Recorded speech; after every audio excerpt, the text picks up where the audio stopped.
like, where do you plug these techniques in when someone's going through this type of process? I mean, obviously, maybe denial, it may be a little bit hard, but how do you plug this into your treatment? Yeah, most people who are in denial don't become clients. Right. People who are angry, they might well become clients. I probably pick clients up in the bargaining stage where they've done a great deal. They're not in Mhm. denial anymore. They're not in anger. This is actually the 5 stages of death and dying by Elizabeth Kubler-Ross, who was a brilliant Swiss American psychotherapist in the 70s and 80s. So when we get to a sort of more of a place of bargain, the bargaining is this, like, you know, when I've talked about the riverbank, the bargaining is like, okay, I'm not going upstream anymore, but I'm equally not going downstream. And I'm going to let go a little bit, and then I might go upstream a bit, but then I'm going to cling onto the riverbank.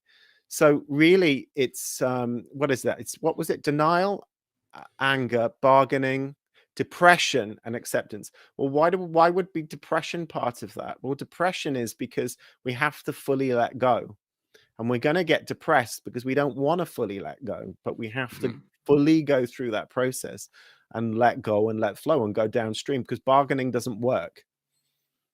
Bargaining will That makes not sense. work. The mind will try and do it, but it won't work. We have to fully let go. Makes sense.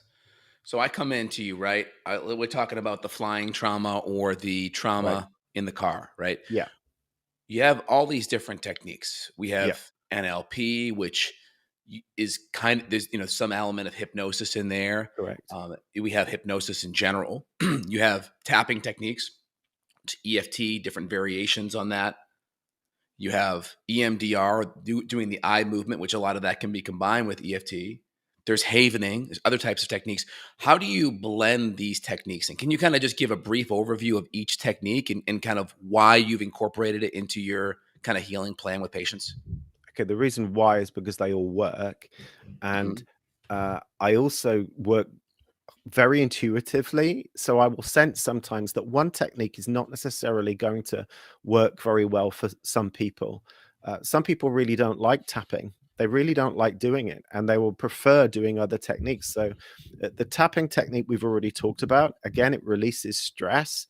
You're tapping on acupuncture points, which is acupressure points.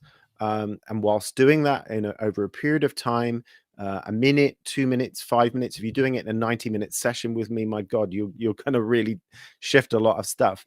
The eye movements, that is partly in the EFT technique, but that is a separate technique in itself.